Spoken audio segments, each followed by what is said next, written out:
Hello, everyone. Welcome to Dreamleapers Inspiration. I'm your host, Harriet Cole. As always, so happy and grateful to be with you at this moment. This is our time to inspire each other, to remember that it is possible to claim the best in the day and the moment in which you are living and breathing and recognizing your power. We can inspire each other to our greatness. And part of that inspiration, as I was thinking, what do I want to talk to you all about today? I want to say is pacing. Yes, pacing. Do you ever feel like you are going so fast that you're almost flying? I feel like that sometimes. I feel sometimes that I am so busy that I wonder if I can keep up with myself. That is an interesting thing to say out loud. So busy that I wonder if I can keep up with myself. And I figure whenever I have these feelings, I'm not alone, that there may be other people who share these feelings.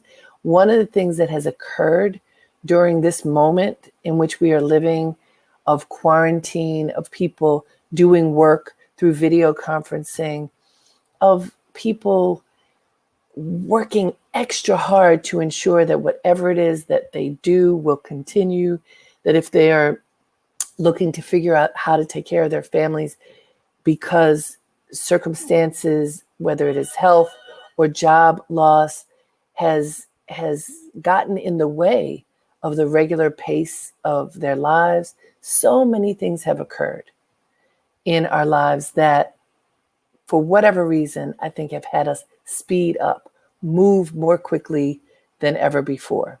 That's an interesting challenge, isn't it? Pacing. So I go back to pacing. When you get up in the morning, do you feel like you're putting on roller skates? Sometimes I do. And this is even, I'm a person who meditates. I'm a person who works to start my day engaging the breath, and I plan the day the night before. I follow my directions normally. And the big one, planning the day before, the night before, so that when you wake up, you're executing the plan rather than creating the plan. That is one of the best pieces of advice that I've ever been given. Even then, even with the plan in place, even when you get up and work to make sure that you are doing what you said you were going to do, even then it can be challenging.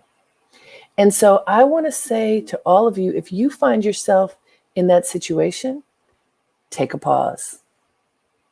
Take a pause and decide that you will pace yourself, that you will look at your schedule and notice, what can I eliminate? What can I move to another day? Because it's important for me to pay a different kind of attention to how I am allocating my time so that I can pay full attention to each moment. Pacing. So there was a time when during this period when, there's one Zoom call after the next, that I found myself not even making 1 minute between Zoom calls. So therefore, I was always late. I don't like being late ever, but to get from one Zoom call to the next required me to end one and start another, to click on that little button that said, I'm going to the next place. Well, if you don't give yourself a minute in between to click, it's not possible to get to the next meeting. And that was something that we didn't have to contend with in the past. If you were physically going to a meeting, you would schedule time in between to walk down the hall, to get on the elevator and go someplace else, to get in your car and go to another destination. Whatever that might be, you would be willing to do. And speaking of pacing, this is funny, but I actually have to answer this. There's someone at my door. Hello, are you here? Okay, we'll ring the buzzer. This is so funny. This is me doing too many things. Perfect Example, I'm going to be quiet for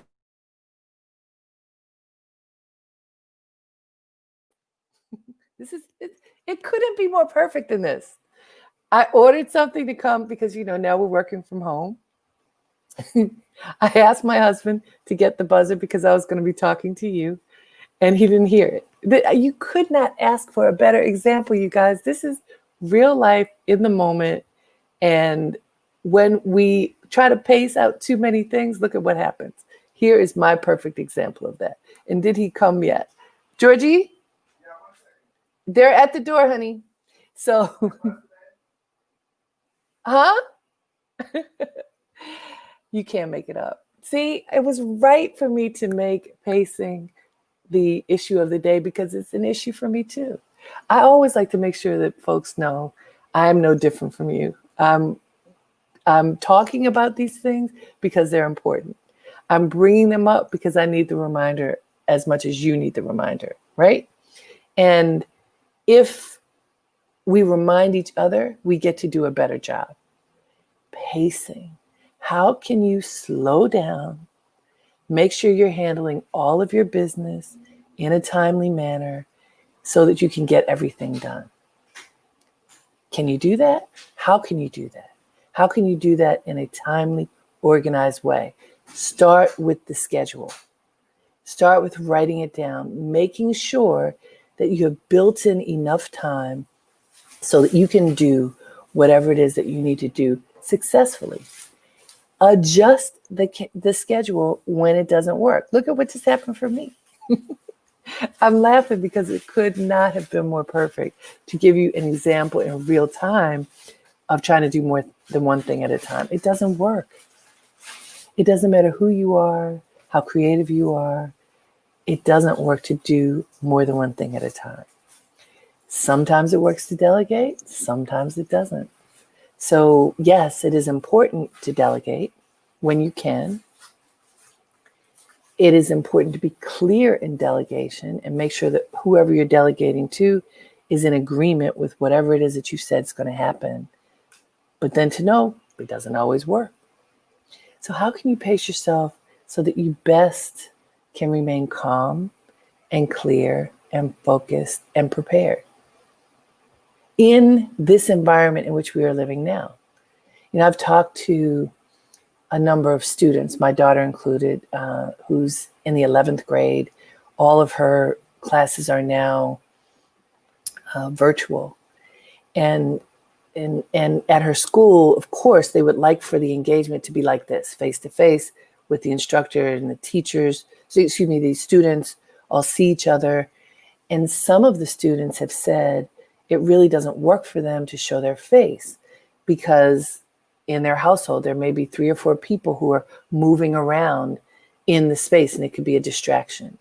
For some, they're trying to find a tiny little corner that they can be in while they're on their Zoom call, while another student, sibling in the house is on another Zoom call, or where a parent, God bless them, is working. And so then not only is there a question of who you see, but who you hear, because more than one person is talking at a time. These are challenging times, you guys. They're so challenging. For many of us, it can feel exhausting. There are moments that are exhausting, and that is why I wanted to talk about pacing. When you feel a little bit overwhelmed, when you feel like you are having a difficult time balancing everything, take those 3 cleansing breaths. Let's do that together now. I think it'll be a great idea. I could use it. How about you? Put your feet flat on the floor. Sit up straight. Hands, thumbs and forefingers touching on your knees. Let's take those 3 cleansing breaths. Breathe in deep. And breathe out long. Again, breathe in deep. Breathe out long. One more time. Breathe in deep. Breathe out long. And now breathe naturally. You feel how that calms you down instantly, puts that oxygen into your body, helps invigorate you and ground you. I can't tell you how often I do those 3 cleansing breaths. Whenever I feel like the juggle is on, I'm not sure if I'm going to be able to keep all the balls in the air. Have I organized myself well enough to get through this day effectively? When I have those questions and I'm feeling a little tight around it, I take those 3 breaths. I pause and reset. I figure out how to pace myself a little bit better. When you feel that you have stretched yourself too thin, when you have accepted more responsibilities than you believe you can handle, in that moment, you need to pause, figure out how you can move things around, and then recast your net. Figure out how to change the rest of your day so that you can be effective. And I want to say hello to all the people who are here, who are writing to say hello, welcome. Resetting is part of life. You don't have to feel like, oh my gosh, I started my day, I'm doing all these things and it's not working. Don't feel like that. Feel like, oh, I need to make a shift. I need to pace myself a little bit differently. I need to make a different kind of choice right now in order to support this moment better. You can do that. You can do that right now. You can look at your schedule and say, you know what? This thing has to move off of this day because I need to pace myself differently. That is not a sign of failure. That is a sign of owning your schedule and your life. You may have to finesse something. You may have to call people and say, I'm terribly sorry, but I'm not going to be able to fulfill this obligation today. I need to move this calendar item to another time so that I can better prepare for this engagement. Then there are going to be some things that you can't change. But the only way you can figure it out is if you look, assess, where are you? What do you need?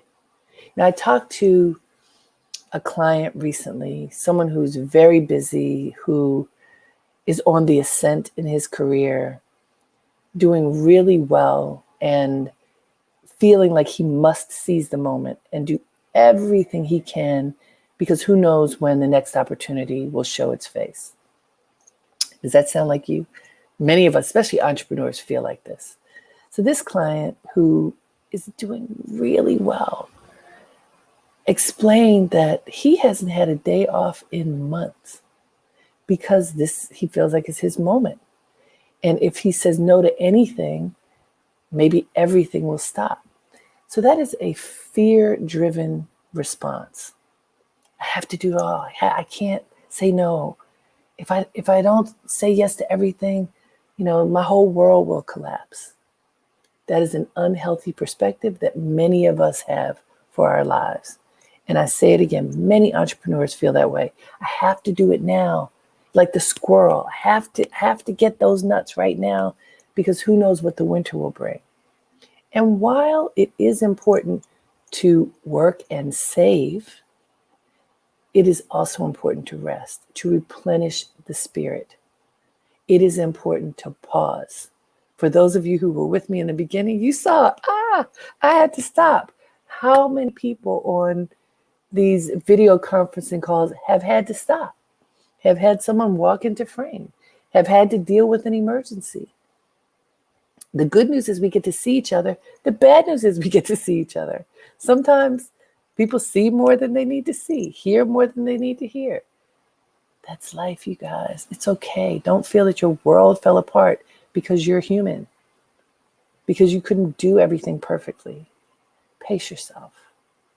Pace yourself. Give yourself permission to pause. Give yourself permission to breathe. Give yourself permission to be human. You can't do everything. Did you hear me? You can't do everything. Do I hear myself? Harriet, you can't do everything. And all of you, you can't do everything. What can you do? Figure out what you can do and do that. One thing you can do for sure, when you find that you've double booked yourself or that you're not going to be able to accomplish something that you have committed to doing, be proactive and let folks know. Do not just blow something off. If people are counting on you, have the respect for them and the moment and yourself to let them know, I am so sorry, I'm not going to be able to do this. I'm so sorry, I will not be able to complete this deadline at this time. Here's when I'll be able to do it. Make sure you're telling the truth for whatever that next moment is that you've committed to. Don't commit as you're breaking a commitment to something that you cannot fulfill. That is going to make you feel crazy, and it is going to erode your reputation. Pace yourself. Pace yourself. Charmaine says we need to give ourselves grace. Absolutely. But here's the thing, grace is always there. Grace and self-effort, that's what I learned, are the two wings of the bird that can fly and make everything possible. It includes rest. It includes quietness. It includes pacing so that you can keep moving. You don't rush and crash.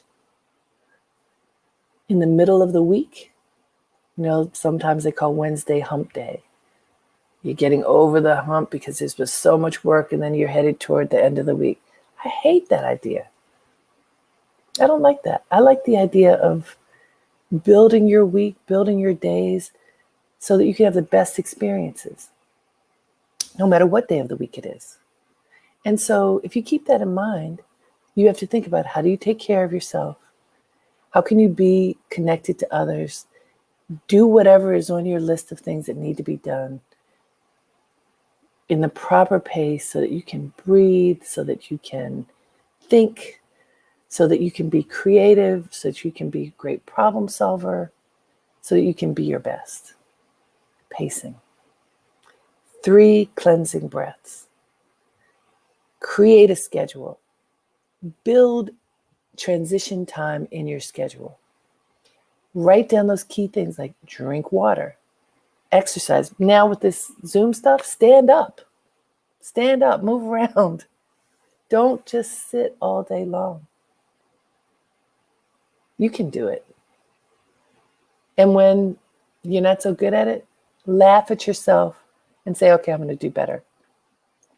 Laughing can help us to just open our chest and feel liberated.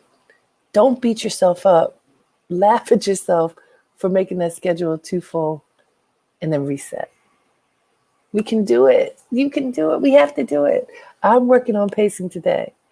God had it so that I would have my little flub in the beginning where too many things are happening at the same time. So you could see. It happens to all of us. And I bring this up on occasion because a lot of times people think whoever's speaking to them, if I were on a stage and you say, oh, well, that's Harriet, she's up there, she's got it all together.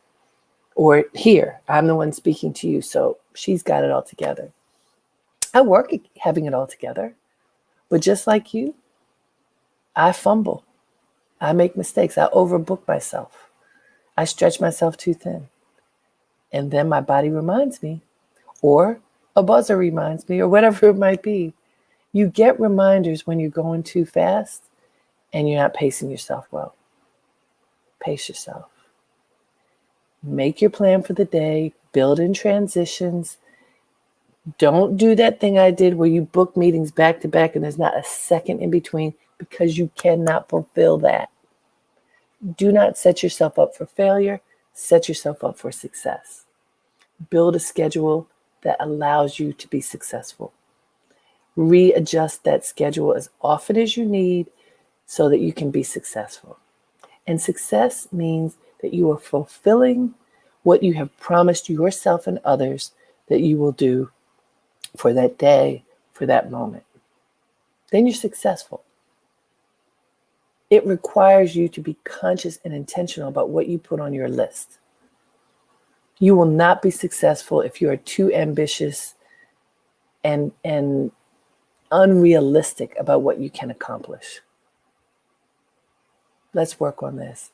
Pace yourself. Harriet, pace yourself. Folks, pace yourself. You can do it. It's worth doing. And I want to say that if you laugh, just like I did, when you mess up, it helps you to pick yourself up and go, okay, I wasn't so great at that, but I'm about to be better at something else. Are you with me? I hope you're with me. Thank you for being with me for all these months as we've been navigating how to be inspired in challenging times. I think we're inspiring each other. I hope you're inspired. Have a great day, y'all, and make it count. Namaste.